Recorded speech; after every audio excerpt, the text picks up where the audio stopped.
Mengenai Reza Gladys yang dikabarkan tidak hadir dalam sidang perbuatan melawan hukum PMH hari ini tentu menarik perhatian, terutama dengan spekulasi mengenai keberadaannya di luar negeri. Dalam situasi persidangan, ketidakhadiran pihak tergugat maupun kuasa hukumnya bisa memberikan dampak signifikan terhadap jalannya proses hukum. Berikut adalah beberapa poin yang biasanya terjadi dalam dinamika persidangan seperti ini. Implikasi ketidakhadiran dalam sidang PMH. Putusan Verstek, jika pihak tergugat telah dipanggil secara patut namun tidak hadir dan tidak mengirimkan wakilnya, pengacara, hakim memiliki kewenangan untuk menjatuhkan putusan Verstek, putusan tanpa kehadiran tergugat.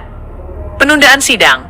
Dalam beberapa kasus, hakim mungkin memilih untuk menunda persidangan satu kali lagi untuk memberikan kesempatan terakhir bagi pihak tergugat untuk hadir sebelum melanjutkan proses. Pembuktian sepihak. Tanpa kehadiran pengacara untuk memberikan sanggahan atau eksepsi, pihak penggugat memiliki keleluasaan lebih besar dalam menyajikan bukti-bukti di hadapan majelis hakim. Pentingnya klarifikasi resmi, mengingat statusnya sebagai publik figur dan pengusaha di bidang kecantikan, kabar mengenai kabur ke luar negeri seringkali menjadi bola liar di media sosial. Sangat penting untuk menunggu pernyataan resmi dari pihak terkait atau kuasa hukumnya untuk mengetahui apakah ketidakhadiran tersebut disebabkan oleh alasan mendesak, kendala teknis, atau memang sebuah strategi hukum tertentu. Ketidakhadiran pengacara juga menjadi tanda tanya besar, karena biasanya dalam kasus perdata, kehadiran prinsipal, tergugat, bisa diwakili sepenuhnya oleh tim hukum yang memiliki surat kuasa. Akan dilanjutkan sidang jam 13.30. Mereka nggak hadir, sengaja nggak hadir. Kenapa? Ini adalah sebagai bentuk pembangkangan. Ya, tapi mereka memperlihatkan pembangkangan, tapi harus ditolerir terus. Itulah yang kami bilang ada sedikit perlakuan yang tidak adil.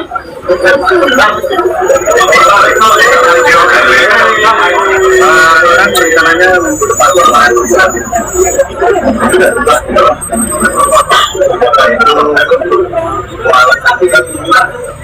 ya kalau persoalan itu kita bisa memahami mau dia di luar kota, mau di luar negeri, mau di luar kasar, itu urusannya mereka lah.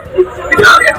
Yang jelas adalah hari ini adalah yang kami bilang saat terakhir. Jadi kalau misalnya dia ada jangankan di luar kota, di luar angkasa, kalau dia menghargai persidangan ini datangkan saksinya gitu.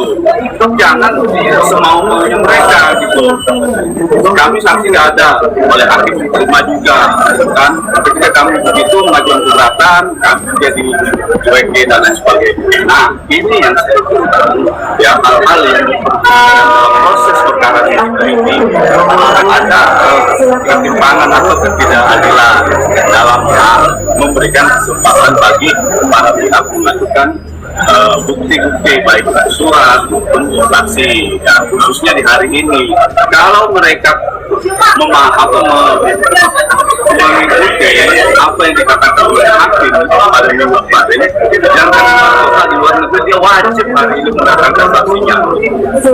Itu yang sudah dijadwalkan, karena sudah dijadwalkan hari ini hari terakhir. Ya, jadi kalau ini hari terakhir, mau dia di luar kota, di luar negeri, apalah bahasanya, wajib dihadirkan hari ini saksinya. Sudah ada konfirmasi iya pasti dong, langsung kemarinnya konfirmasi. Nanti minggu besok hadir ya di persidangan di tanggal 22 di PN Jakarta Selatan. Dia saksikan yang dari luar kota, itu kan kalau dia kasih tahu. Mungkin saja dia baru ngasih tahu kemarin, mungkin. Nah itulah menjadi satu hal yang saya pikir tidak dalam berpatuhan mengikuti perintah hakim. Tapi dalam tanda kutip kami menyayangkan juga sikap majelis hakim yang mentolerir hal-hal seperti itu. Karena hakim dengan saya kita sudah kasih kesepakatan kemarin, kemudian berikutnya adalah dan seterusnya. Jadi tidak ada lagi kesempatan. Nanti besok sidang kami minta kesempatan juga kalau begitu. Kita lihat besok kalau kami minta kesempatan untuk menghadirkan saksi, ya tidak diizinkan. Nah ini berarti semakin nyata bahwa memang ada ketidakfairan dalam perkara itu. Tadi harusnya saksi mereka harusnya kemarin hari Kalau itu mundur lagi kan sudah diputuskan nanti.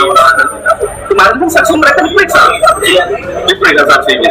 Hakim mengambil sikap majelis bahwa sudah bermusyawarah akan memberikan kesempatan kami itu loh, di warning setiap berkas, setiap kali sidang. Terakhir ya, itu.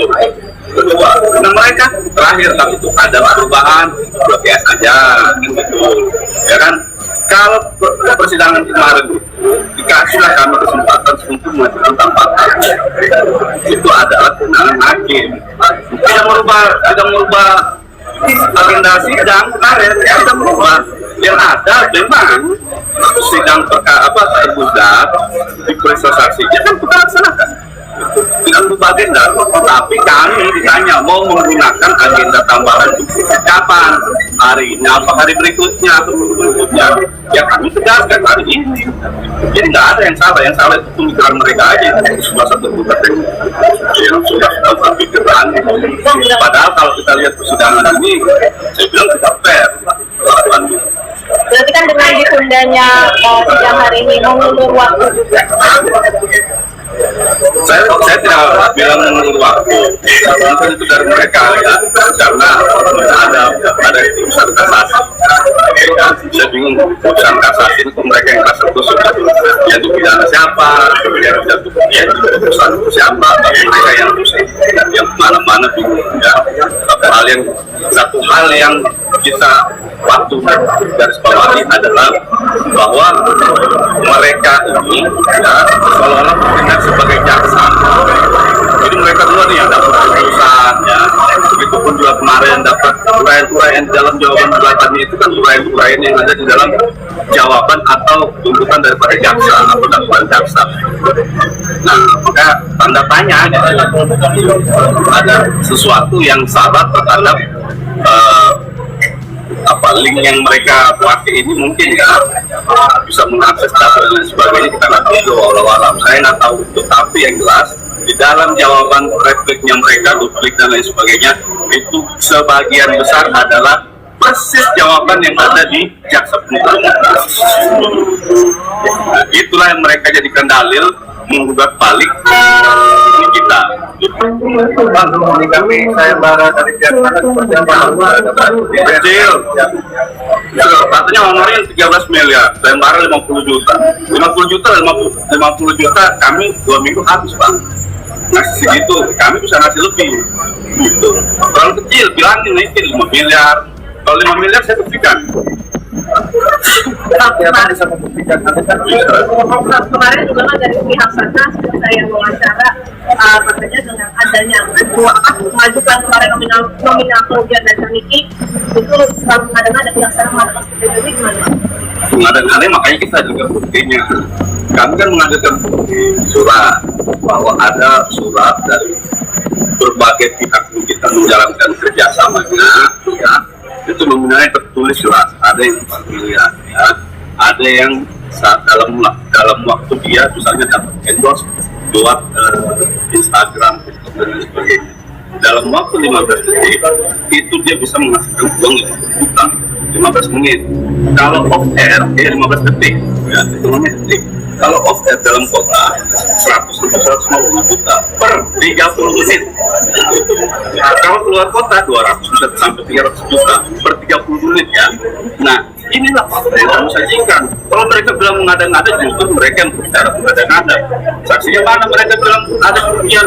Saksinya ditanya, bosnya ini karyawan atau apa namanya, owner atau apa, dia nggak tahu. Masa asisten nggak tahu kerjaan bosnya?